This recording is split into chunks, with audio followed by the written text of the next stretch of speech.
Shalom. Une histoire authentique qui s'est passée durant la Première Guerre mondiale. À l'époque, ici en Israël, il y avait une grande famine.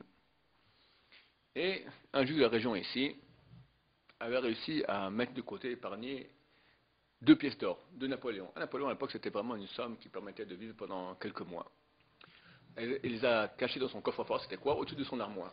De Napoléon qui a mis comme ça au-dessus de son armoire. Et son fils, qui avait 4-5 ans, a vu que son père mettait une petite chose brillante comme ça au-dessus de l'armoire. Et un jour que son père n'a pas vu, il est monté, il a pris une chaise, un escabeau, hop, il a pris une des pièces.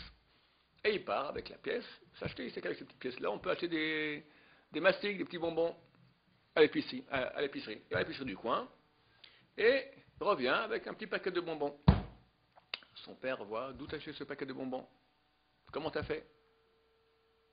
Oui, peut-être qu'il a vu où j'ai caché l'argent. Je pense que son fils avait vu comme ça, il observait. Il monte sur la chaise, il regarde au haut de l'armoire, il voit, il n'y a plus qu'un seul Napoléon, le deuxième a disparu. C'est toi qui as pris la pièce?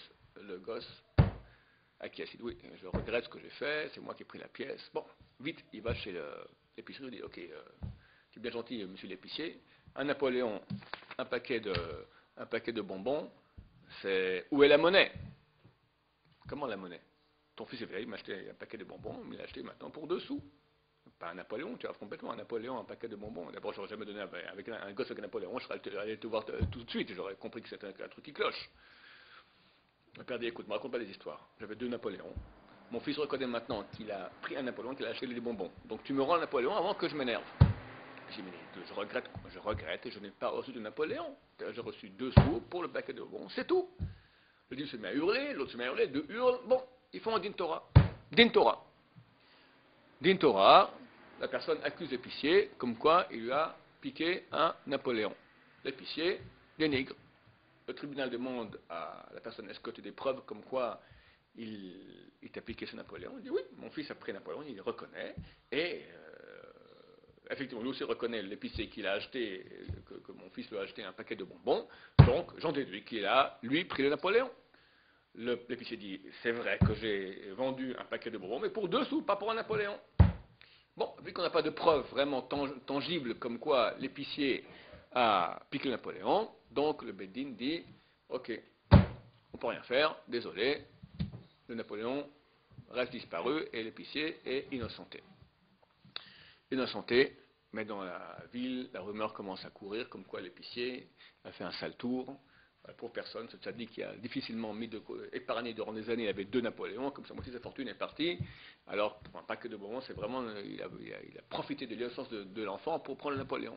Et lentement, les gens commencent un peu à aller chez l'épicier fait faillite, il doit changer de ville, il veut marier ses filles, on ne peut pas marier ses filles parce que ce sont les filles de l'épicier qui étaient voleurs, et il va vraiment de catastrophe en catastrophe, terrible dépression nerveuse, tout ce qu'on veut. La guerre passe, et après la guerre, tout à coup, la personne qui a pris le Napoléon reçoit une enveloppe avec une lettre. C'est marqué « Je suis la personne qui vous a emprunté le Napoléon il y a quelques années, le voici ici dans l'enveloppe. Je vous remercie beaucoup, vous m'excusez pour la période de temps que j'ai pris pour vous le rembourser. J'ai rencontré votre fils dans la rue, il tenait un Napoléon, je lui ai changé le Napoléon contre 2 petites pièces, une contre 2, et le gosse a accepté, et je me suis pas payé de faire cet emprunt parce que j'étais vraiment dans une situation difficile, et maintenant je vous rends maintenant l'emprunt avec tous mes remerciements, signé anonyme. » Donc il s'avère qu'un bon juif, qui avait des problèmes financiers, a fait un emprunt, entre guillemets, un emprunt. Et il rend maintenant l'argent parce que c'est un gentil juif qui ne veut pas être un voleur. Analysons, messieurs. L'épicier est-il responsable? Certainement pas. Bon, le gosse qui vient maintenant avec 2 pièces acheter un paquet de bonbons, pas de problème. Le voleur. Bon, le voleur, après tout, il a réparé. C'est vrai qu'il a volé, mais il a remboursé. Tu as remboursé, donc tu as fait tchouva, tu as demandé pardon, pardonné. La personne elle-même, le type qui s'est fait voler, lui, il a vu un Napoléon qui a disparu, son fils avec un paquet de bonbons, qui dit qu'effectivement il a pris le Napoléon pour acheter des bonbons, qui a omis l'histoire qu'il a fait un échange entre une et 2 pièces, et non plus innocent. Donc 3 innocents vont arriver au Lamaba. Mais il y a un dommage terrible qui a été causé. L'épicier a perdu sa parnassa. L'épicier n'a pas pu marier ses filles. L'épicier est tombé en dépression nerveuse. L'épicier a complètement été démoli. Qui est responsable? Réponse, le Lachon Hara. Les gens qui ont parlé. Les gens qui ont parlé. Eux seront responsables. Comment tu oses parler? Tu as des preuves. Tu fais courir une rumeur. Eux sont responsables de la dépression et de la vie complètement catastrophée de ce pauvre épicier qui était complètement innocent. Un grand monstre pour nous à quel point on doit faire attention à notre langue. Bonne journée.